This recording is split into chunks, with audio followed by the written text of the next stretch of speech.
Assalamualaikum warahmatullahi wabarakatuh. Salam semangat Kopmania dimanapun Anda berada. Bravo Kopma.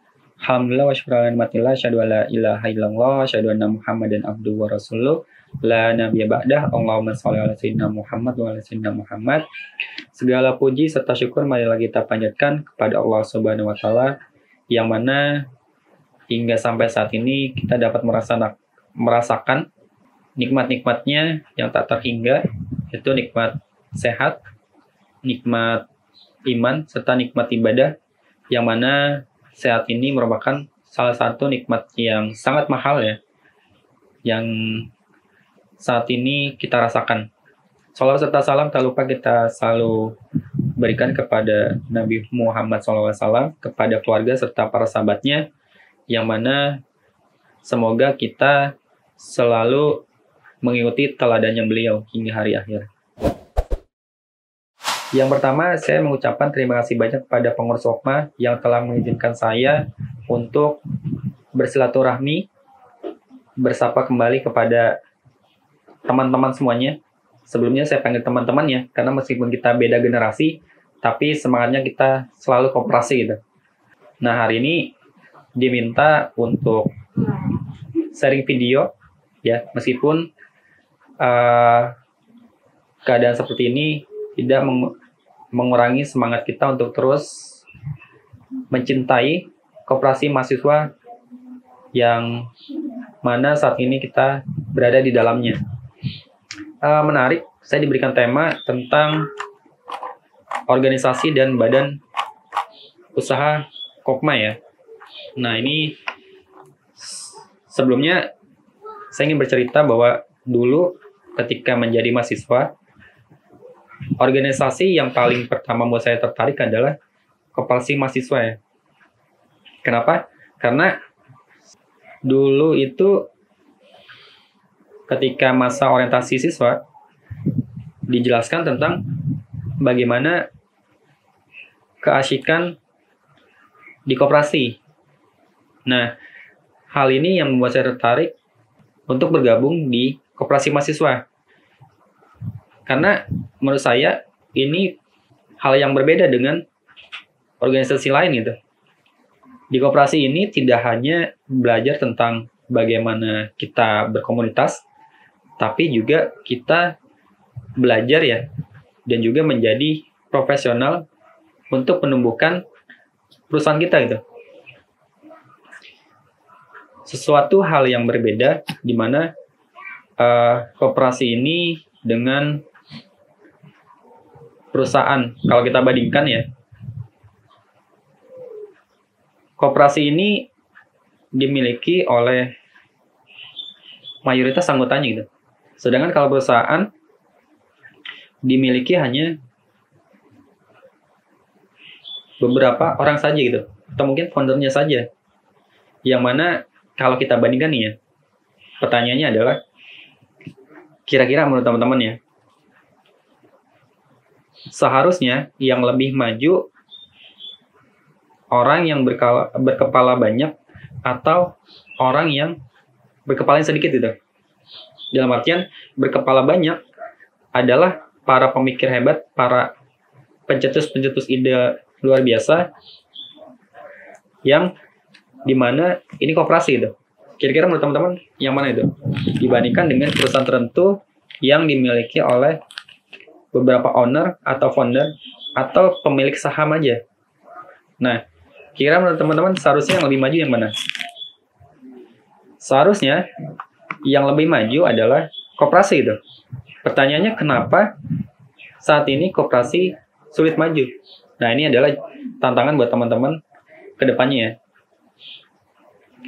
Seharusnya kalau dari analogi tadi ya, kepala lebih banyak dalam tanda kutip tidak mempunyai tujuan maksud tertentu, seharusnya memiliki peluang yang lebih besar untuk bertumbuh lebih besar gitu dibandingkan dengan perusahaan yang hanya dimiliki dari beberapa orang saja.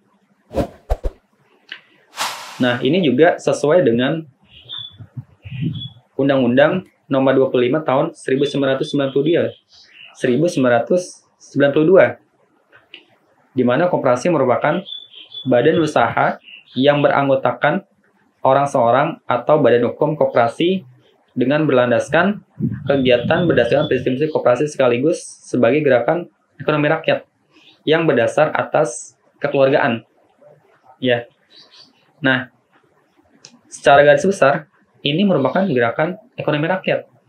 Seharusnya ketika ini sebuah gerakan, ini menjadi penyokong dari ekonomi rakyat itu. Nah, pertanyaannya adalah bagaimana kondisi koperasi saat ini? Nah, ini PR kita bersama itu. Bagaimana kondisi koperasi saat ini? Selanjutnya adalah tentang sedikit ya flashback, kita kembali ke masa lalu bahwa Kopma ini dirintis ya pada tahun 1986, kemudian hingga pada tahun 1990 mulai ada pembentukan dari koperasi mahasiswa kita, di mana dihadiri oleh para petinggi UIN saat itu, dan berproses kembali hingga tahun 1996, tepatnya pada tanggal 2 Mei, akhirnya resmi koperasi mahasiswa kita dibakukan ya, atau diresmikan. Dan kita mendapatkan legalitas hukum. Kemudian pertanyaannya adalah, sebenarnya penting nggak sih ya bagi kita itu koperasi mahasiswa? Nah, menurut teman-teman gimana nih? Oke, nanti boleh ya kasih tahu ke pengurus seberapa pentingnya sih koperasi mahasiswa bagi kita ya.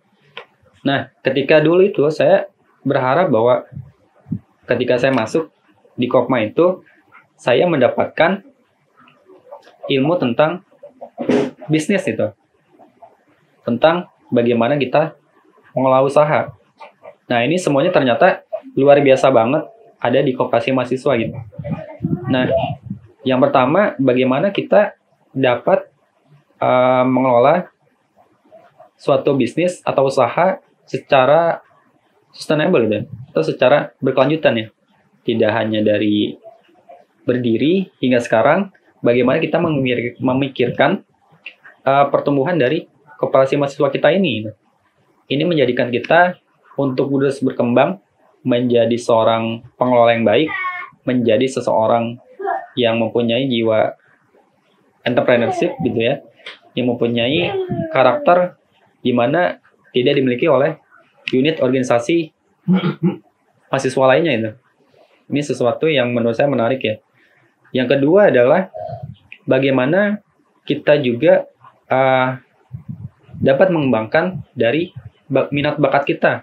Nah, ini adanya di PSDA, pengembangan sumber daya anggota, yang mana kita juga dapat mengembangkan minat bakat kita ya.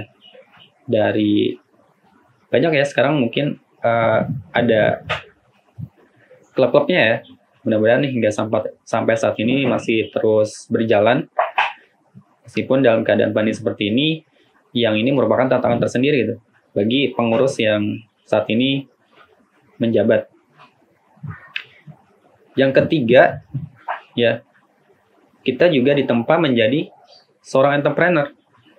Ya, dulu itu kalau ketika saya diminta jualan, ya, jualan di kampus, kemudian capai target atau enggak, ya. Kalau nggak capai target, biasanya tuh suka dievaluasi ya sama pengurusnya. Kenapa nggak sampai capai target, ya? Kenapa jualannya sedikit gitu ya? Nah, itu dulu dibina banget gitu ya sama pengurusnya. Nah, sampai saat ini, mudah-mudahan ya dengan kondisi seperti ini, pembinaan itu juga tetap ada gitu, meskipun dalam metode yang lain. Dan ini juga tantangan tersendiri bagi kita bersama, bagaimana kita terus beradaptasi dalam kondisi pandemi seperti ini gitu. Dan kedepannya, saya yakin pasti kondisi seperti ini sudah menjadi sesuatu hal yang normal gitu ya, dimana kemajuan digitalisasi sangat pesat ya. Mungkin dulu itu rapat harus ketemu gitu kan, sekarang udah pakai Zoom, pakai Google Meet gitu kan, atau mungkin aplikasi lainnya ya. Sehingga ketika nanti suatu yang akan datang gitu ya, yang akan datang itu ini menjadi suatu habit yang ya hal biasa gitu. Nah, terus juga misalkan bisnis ya. Saat ini bisnis tidak hanya berada di tempat gitu ya, atau toko, tapi juga bisa juga lewat rumah. Nah, ini juga merupakan tantangan bagi koperasi mahasiswa kita saat ini. Bagaimana kita juga terus dan harus mengikuti perkembangan zaman itu. Jangan sampai kita ketinggalan, atau mungkin kita kekeh dengan hal yang seharusnya kita tinggalkan, tapi ini menjadi problematika kita gitu. Sehingga kita terjebak dalam situasi, kalau bahasa itu lingkaran setan gitu. Gak ada habisnya. Nah, ini juga kita harus cepat-cepat segera menyesuaikan diri itu. Sekarang banyak perusahaan-perusahaan sudah go digital ya, yang mungkin teman-teman sudah bisa rasakan. Ke bank nggak perlu tatap muka lagi untuk daftar sebagai nasabah. Kemudian juga memesan makanan nggak perlu ke restorannya, tapi kita juga sudah bisa order gitu kan di tempat dan lain-lainnya gitu. Pertanyaannya adalah, sudah seberapa persen Kopma kita itu mengikuti perkembangan zaman tersebut? Nah, ini yang jawab teman-teman semua nih. Sudah sampai manakah koperasi mahasiswa kita gitu mengikuti dari perkembangan zaman sampai saat ini gitu. Mungkin dulu zaman saya ya jualan keliling gitu kan. Tapi saat ini yang keliling bukan kitanya gitu, tapi barangnya. Bisa dari iklan ya kan, bisa dari sosial media gitu, bisa dari media-media lainnya itu, yang itu juga sangat efektif dan sangat efisien ya. Teman-teman nggak perlu keluar dari rumah, teman-teman nggak perlu capek-capek keliling, tapi teman-teman cukup maksimalkan dari jejaring sosial tadi ya. Yang terakhir dari saya adalah, kemajuan dari sebuah organisasi, yaitu koperasi, tergantung dari seberapa besar kontribusi dari anggotanya. Sehingga koperasi ini memiliki nilai-nilai yang berbeda dari perusahaan yang lainnya, yang mana membuat kita ya sebagai ownernya untuk terus melakukan kontribusi terbaik, untuk terus memberikan ide-ide yang segar, ide-ide yang terus menumbuhkan dari usaha kita. Mungkin hari ini kita terdampak gitu ya. Tinggal bagaimana kita mensolusikannya dalam sebuah konsep di mana itu bisa dilakukan untuk kedepannya. Tidak hanya saat ini, tapi juga saat yang akan datang. Sehingga ketika kondisi ini terjadi lagi, itu kita sudah tidak kaget ke depannya. Dan semoga dalam keadaan seperti ini, koperasi yang kita cintai ini terus tumbuh, terus berkembang, dan terus maju untuk selalu memberikan yang terbaik, untuk selalu memberikan nilai-nilai kesejahteraan bagi anggotanya. Tidak hanya material, tapi juga immaterial. Demikian yang saya dapat sampaikan, kurang lebihnya mohon maaf. Assalamualaikum warahmatullahi wabarakatuh.